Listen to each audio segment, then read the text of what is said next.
Добрый день, уважаемые эксперты! Разрешите представить нашу работу на тему «Образ собаки в якутской, казахской, русской и английской языковой картине мира».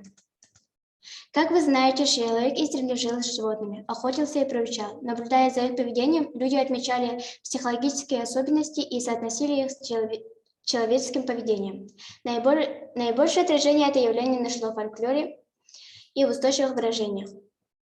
Цель работы – провести семантический анализ фразеологических единиц с номинантом «собака» в якутской, казахской, русской и английской языковой картине мира. Задачи работы представлены на слайде. Для достижения целей и задачи работ мы использовали следующие методы. Предметом исследования является образ собаки во фразеологизмах. Материалом для исследования послужили 153 фразеологических единиц с номинантом «собака», которые были выделены путем сплошной выборки из таких словарей.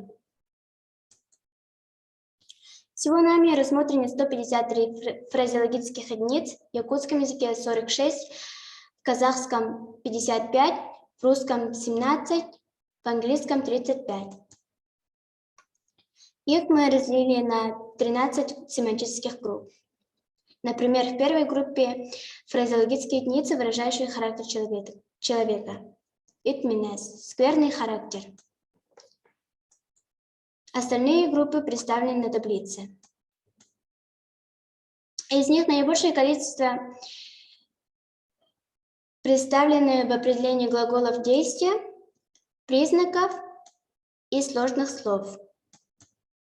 Если посмотреть смысловые образы, то в якутской языковой картине мира представлены 4 образа, когда образ животного является тяжелой и вздольной жизнью, образ, характеризующий жизнь человека и его кончину, третий образ – образ негативного человека.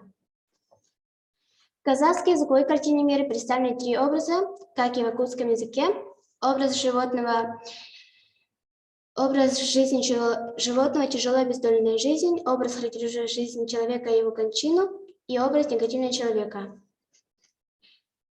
В русской языковой картине мира 3 образа, о которых мы говорили, существует, но еще и существует образ интеллектуальности и мудрости. Старую собаку не волком звать. В английской языковой картине мира 3 образа, которые мы определили, существует, но еще и существует образ верности. Die dog for somebody. Будь беспредельно преданным кому-либо, будь готовым умереть за кого-либо. После работы мы пришли к таким выводам. Определили понятие фразеологических единиц, проанализировали 153 фразеологических единиц. Во всех 4 языковых картинах мира присутствует образ жизнь и смерть, негативный образ человека, брань и ругань. В русской и английской языковой картине мира представлен образ интеллектуальности и мудрости. Ведь собака у этих народов является любимым питомцем, которого они приучают с древних времен. В английской языковой картине мира собака выступает символом преданности. Спасибо за внимание.